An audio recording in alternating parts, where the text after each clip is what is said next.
Hey, this is a Dexter Power multi-tool. It runs on an 18-volt Dexter Power battery.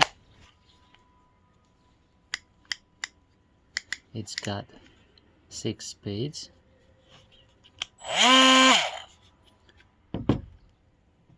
It comes with a sanding attachment and a few pads.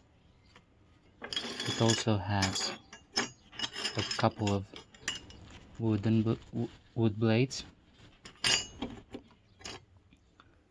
thin sheet metal, and a scraper.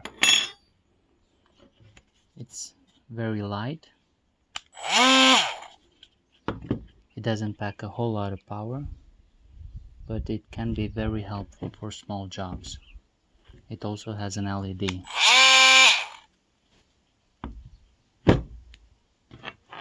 And it comes with an Allen wrench so you can change the blades